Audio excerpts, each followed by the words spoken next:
Assalamualaikum. Apa kabar anak-anak semua? Semoga sehat selalu dan tetap semangat belajar walau dari rumah. Nah, di video kali ini kita akan mempelajari struktur dan fungsi jaringan tumbuhan dan teknologi yang terinspirasi dari struktur jaringan tumbuhan.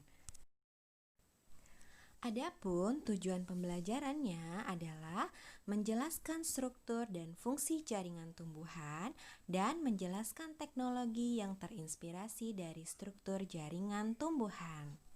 Baiklah, yang pertama kita masuk dulu tentang struktur dan fungsi jaringan tumbuhan. Masih ingat apa itu jaringan? Jaringan adalah sekelompok sel yang mempunyai struktur dan fungsi yang sama. Pada tumbuhan, jaringan dibagi menjadi jaringan meristem dan jaringan dewasa.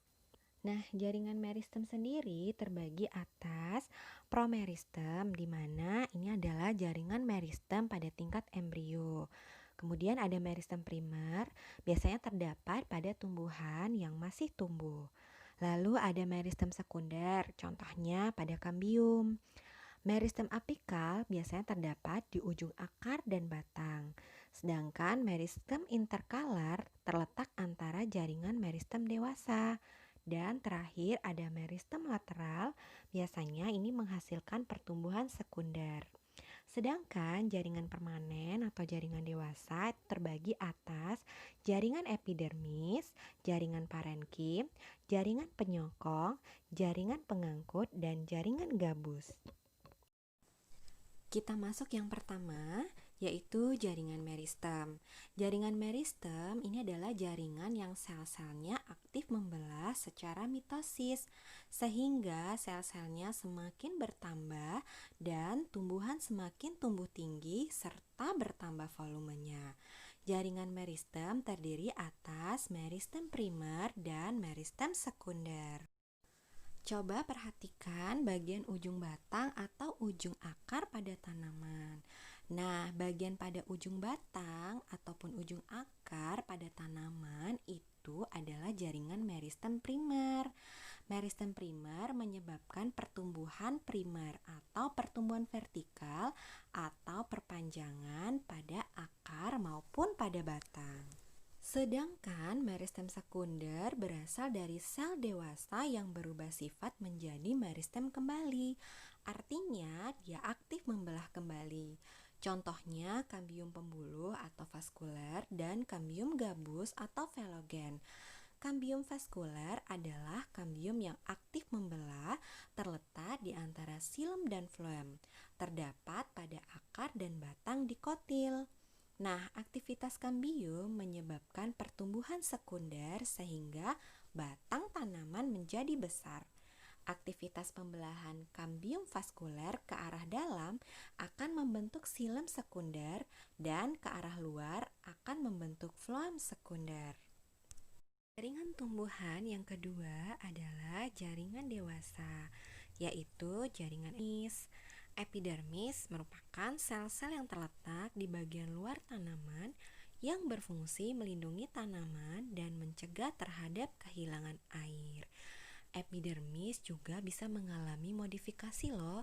Misalnya saja stomata pada daun. Itu adalah merupakan modifikasi dari jaringan epidermis. Stomata sendiri berfungsi mengatur keluar masuknya gas ke tubuh tanaman. Selain itu, jaringan epidermis juga bisa termodifikasi menjadi sisik, rambut-rambut atau trikoma, dan juga duri atau spina.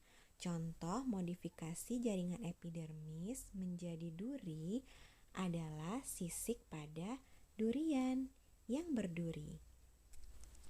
Jaringan selanjutnya adalah jaringan pengangkut yang disebut dengan jaringan vaskuler, terdiri atas jaringan xilem dan jaringan floem.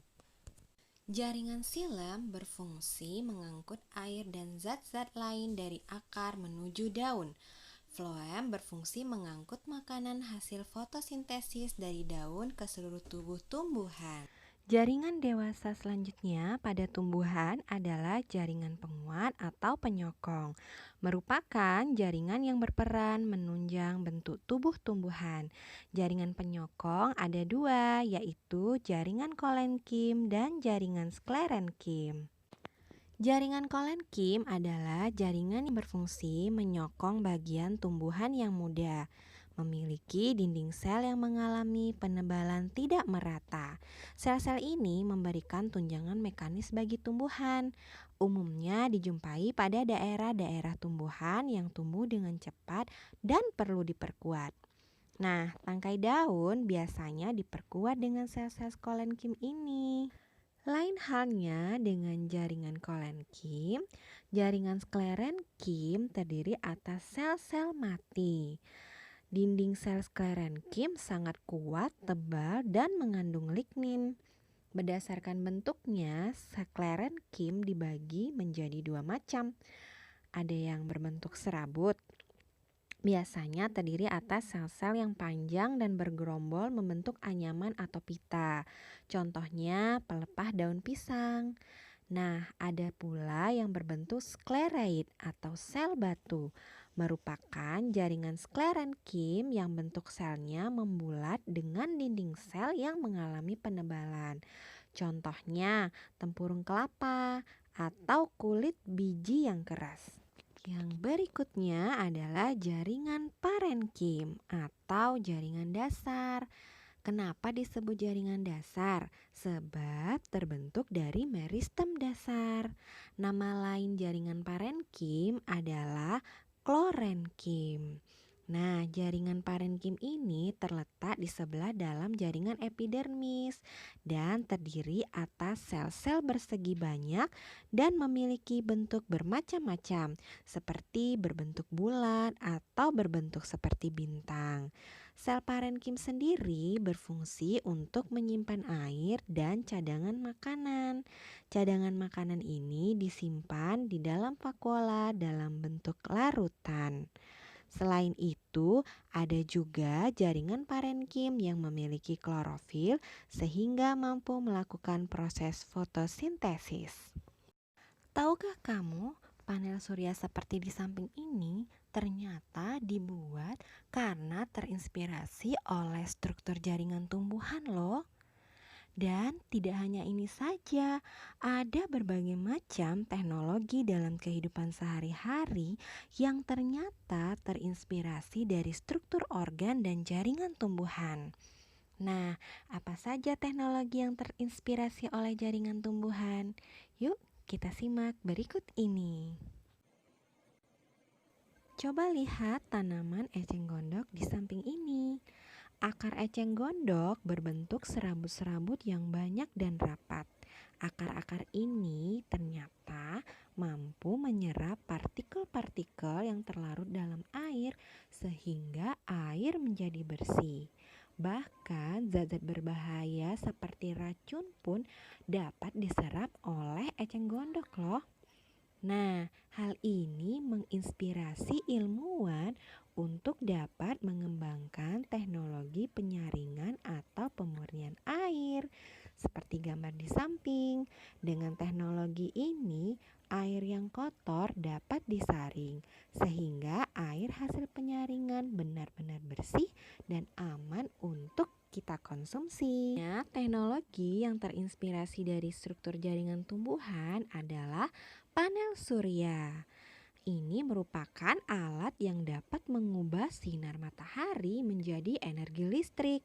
Ketika cahaya matahari menabrak permukaan panel surya, menyebabkan elektron atau partikel penyusun atom yang bermuatan negatif pada panel surya bergerak melalui suatu konduktor dan menjadi arus listrik.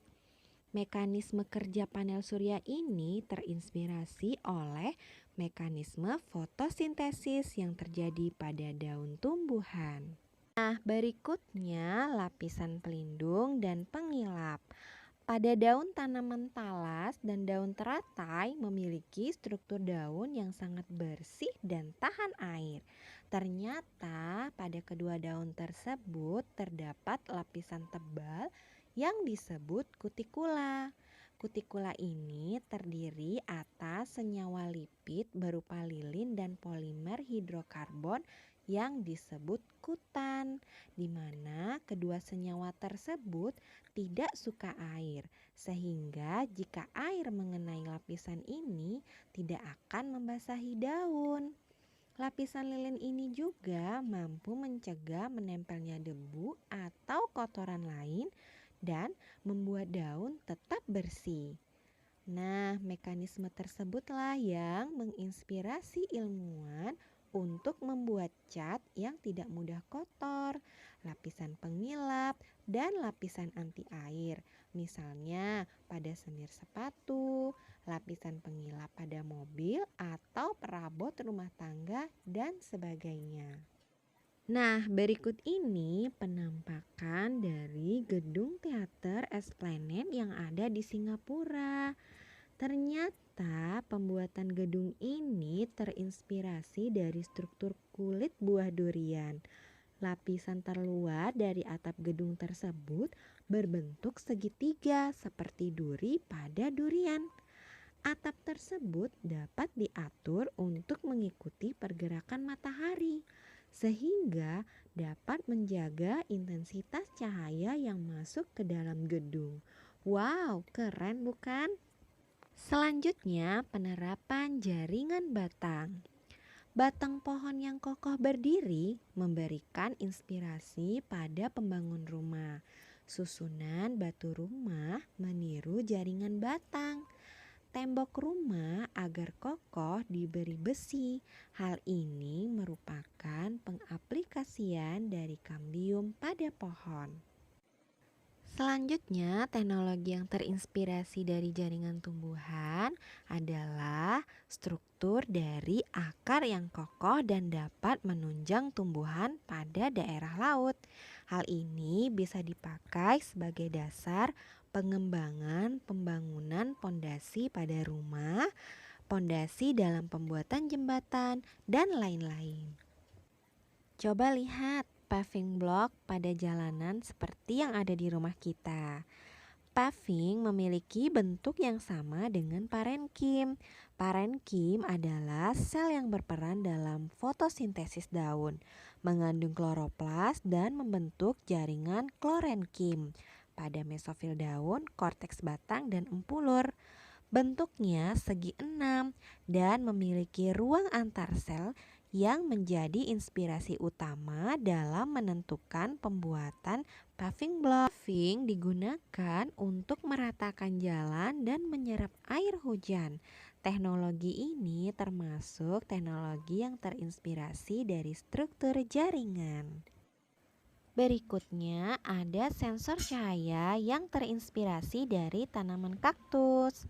Fotoresistor pada dasarnya merupakan suatu resistor yang memiliki nilai resistensi dalam ohm bergantung kepada sedikit banyaknya cahaya yang jatuh di permukaan sensor tersebut. Contohnya yaitu pada lampu penerangan jalan. Ketika kamu mengamati lampu penerangan jalan, beberapa lampu penerangan jalan tersebut ada yang dapat menyala sendiri ketika menjelang malam dan mati sendiri saat menjelang pagi tanpa harus dinyalakan dan dimatikan secara manual. Lampu penerangan jalan tersebut mampu menyala dan mati secara otomatis karena dilengkapi dengan sensor cahaya tersebut. Sekian dulu materi hari ini. Sampai jumpa lagi di materi berikutnya.